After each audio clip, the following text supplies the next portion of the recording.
At the 24th hour, midnight's mischief rings, alchemically transmuting things by way of the fairy folk within the magical yew and oak of a sacred forest, where moon children rest upon the wizarding men and the bewitching charms of women. With potions, brewing, and with foresight to see within their crystal balls of sorcery, the dead are raised from their eternal rest, reborn and forever blessed by the flames of the immortal phoenix bird, who knows the spells of the holy word and the entrancing poetry that is heard, having had one's ears gently lured, bellowed by the bards with their purple prose, letting wisdom bloom from a 32-petal rose. The great sagacity of all occult men stems from uniting the 22 paths with the 10. But one says it is quite something to speak here and know of nothing. Wise men say, all is one, which soon becomes none. For it is beyond the foolish zero, beyond the black rainbow, beyond the black sun of misery and woe, past the destructive form of leisure and the putrefaction of pleasure, and beyond the negredo, that one finds the light of the albedo, and the Promethean flames of the rubedo. As the shelly-coats shriek and moan, one can hear the mandrakes groan, past the naiads and nymphs in their streams, haunting forests in their land of dreams, where broomsticks fly along the moonlit sky. A hermit's lantern starts to shine, illuminated by a light deemed divine, which blooms into a rainbow and bends towards a pot of gold that a leprechaun defends, using St. Patrick's foggy spell so none can see the mystical aspect of this divine mystery, which is kept occult and hidden beyond the veil from which the dead return on ship with sail, noting that the clover, the lucky hare's foot, past where the shofar, the ram's horn, does toot, is a symbol of the Holy Trinity, tied to death, rebirth, and immortality. Like the tale of Hades and Persephone, all becomes akin to a Eleusinian mystery. The truth of all occult and Gnostic insight is found when the unknown falls into sight. As Pan plays his pipes out of sight, one dies within the darkness of the night, so as to be reborn from the androgynous womb, shortly after having been laid to rest in their tomb. It was stingy Jack who tricked the devil, left to a material plane oh so evil, unable to know of how man fell into the eternal depths of hell, unable to be reborn or find spiritual heaven, ignorant of the alchemic meaning behind the number 7, stemming from the 3 primes and the 4 elements. Life, after all, is just the time one rents. Indeed, one must know what it is to fall before they can come to embrace that which is all, which any alchemist worth his salt knows is unified as one.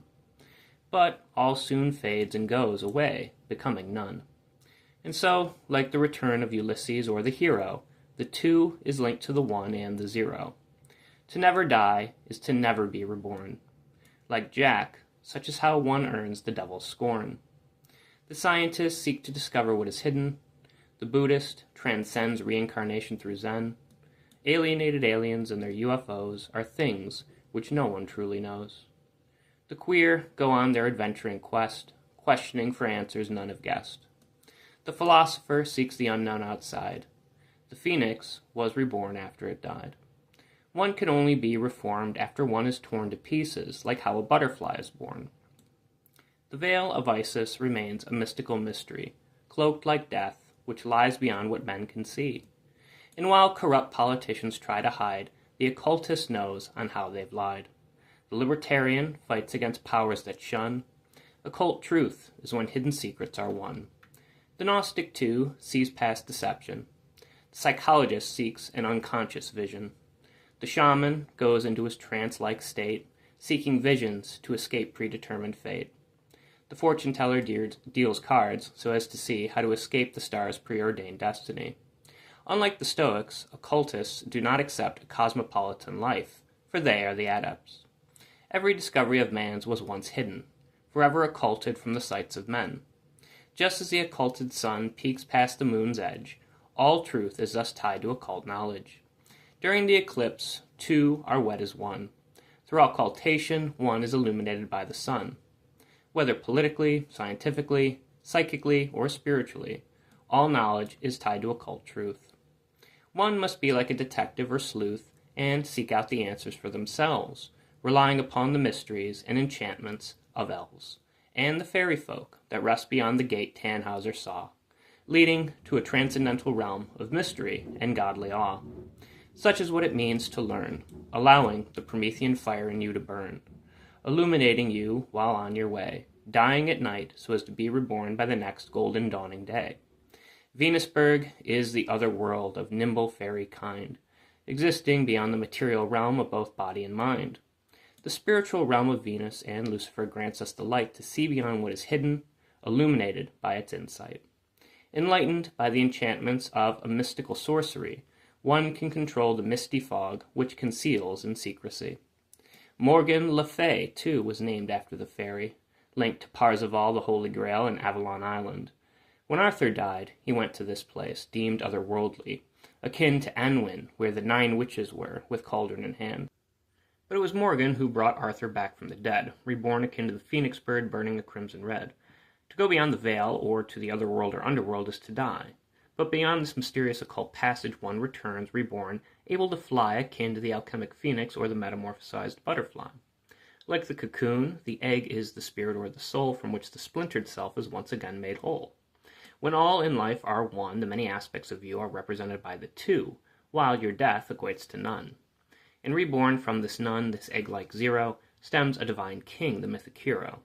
The king dies so as to be reborn, taking on a more perfect form. Fantasy is not a thing to shun when all fantasies are conjured into creation, summoned like a spirit through sorcery and magic, which, without, nothing could come to be. Oh, why is it that most men cannot come to see how it is that fantasy comes to shape reality? And why is it considered a controversial act when one claims how a fiction comes to shape a fact? The myths and legends of man still shape us now, though few understand why or even how. Again, it is unconsciously expressed, hidden or occulted by the veil in which Isis was dressed. The word utopia literally means not place. Man will never greet it head-on or face-to-face.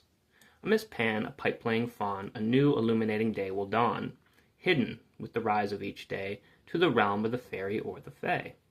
And so, it is the occult or unknown that guides us along, akin to how men move or sway to a spell or a sorcerer's song. This is the magic that moves every single man and woman's mind, guiding them through the occult towards new things to find. All is headless here, outside of perception or sense, which makes some conclude that all life is mere nonsense. The zero strikes at their nihilistic heart, failing to note the alchemic art of uniting the two and the one with the empty abyss of the none. Death is not an end, but a means to rend things apart, so they can make a new start. The other world is tied to the druid oak tree. Midnight marks the magic hour of mystery, where one dies so a new self can be born. As such, death is not a thing to scorn.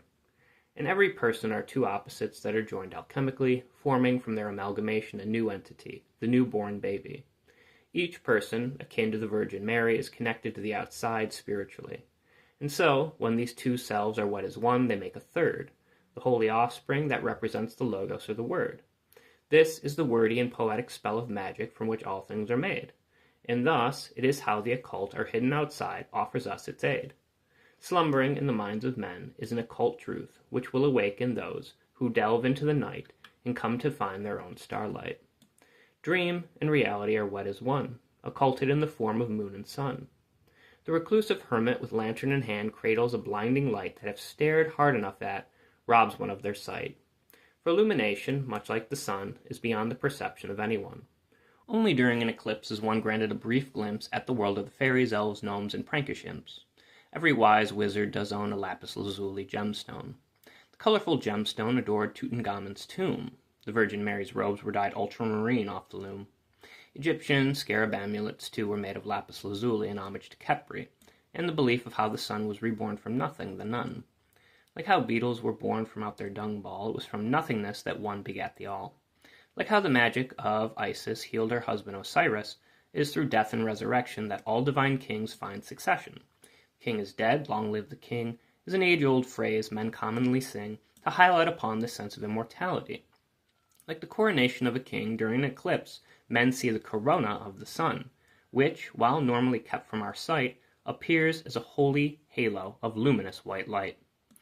All the words upon which men rely come across as nothing but a lie, since they are contradictions built inside each one. But words are certainly not things to shun. They are ambivalent and hermetic, androgynous, hermaphroditic, and alchemic. For it was Hermes and Aphrodite's love that illuminated the alchemist to rise above on the wings of a Gnostic dove, which linked upon the earth below to the chariot and wherever its wheels of fortune would go. The initiate closes their eyes and lips. Away from them all perception slips. Entwined around the flaming sword is the serpent's path. Such knowledge begets rebirth, akin to a baptismal bath, where one is purged by phoenix flames. Dying in the unconscious waters cleanses men of their sins, used for the holy aims of allowing them to be born again. Like Christ, our blood too goes into the Holy Grail, as we search for the sacred mystery, coming again to fail, since mystical essence lies outside of existence. A glimpse of Isis and her veil is all we'll ever get. Materialists who think the truth is rationally beset are still very much asleep. And so, the world goes on to weep amidst all the pain and all the misery that is caused by such blind men who think they can see the truth staring them directly in the face. Disconnected from the aliens of outer space, the alienated wanderers and outcast lot who roam, searching as strangers in a mystery novel's plot. For all of life remains a mystery, tied to the fae or the fairy, possessing a spirituality beyond mere materiality. Men of introspection always look inside, failing to note that which is outside. If all you could see is that which is within you, then all that is beyond never comes into view. Wisdom comes about by linking within with without. Just staring inward upon your soul is not the ultimate goal. If all that matters in life is you, other people seldomly come into view. And how selfish and greedy such a man is to believe that there is nothing beyond what is his. With this, loneliness and despair become in time for man far less rare. And when death is the end of the course, most nihilists put the cart before the horse. Man, in lacking the mystical, reduces that which is spiritual and abundantly immaterial to the universe and its material. Shut up to a room without a view, he never gains access to anything new. With nothing to explore anymore, man knocks daily on death's vacant door. But the occupant of our final home knows we were born to roam. The occupant tells us to go away, and that he will get back to us all someday. For time is but a lumberjack of sleep. Close your eyes, but do not weep. There is no reason to frown when your tree gets chopped down. Like Tlazatliotl, holy shit was the divine excrement that came from sacred buttocks bent.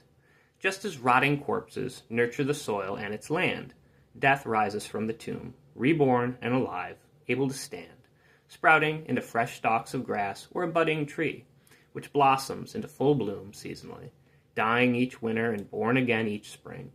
It is quite the odd and mysterious thing to note the alchemic nature and longevity of such a thing as a well-rooted tree, which extends as much below as it does above, acting as life's symbol or lack thereof. For what is peace without strife, or death without any life? Like how peaches were the Taoist's key to immortality, tied to healing one's wounds sexually, for every one there are two, whereby a third comes into view, which is forever one with the all and the none. Riddles such as this mark the limits of the word and the logical confines in which they are heard. Rationality alone is but an imprisoning box, crafted by some demiurgic deity that occults and hides what truths men come to see. It takes a Gnostic or else some kind of trickster fox to get outside of this materialistic world, into which we have all been existentially and absurdly hurled, transcending back to a higher spiritual realm, back to Eden, having escaped from out the fallen world of sinful men. But such a plane of spiritual perfection is impossible to reach, outside of this very knowledge Gnostics come to teach. After all, the unknown cannot be conveyed clearly if it is to remain a mystic mystery. How can one reach or teach that which is outside of speech? Still, the Gnostics are somewhat closer than most, linking the Father to the Son and the Holy Ghost. There is a great mystery to such a trinity. Either way, by end of day, I'll be lost in enchanted play. To the fairies' world I'll stay, full of Venus's loving light, while I am cradled in Pan's starry night. With spells and potions and hexes, I walk the way of wizards and witches. And, amidst all of elven kind, magic remains about my mind.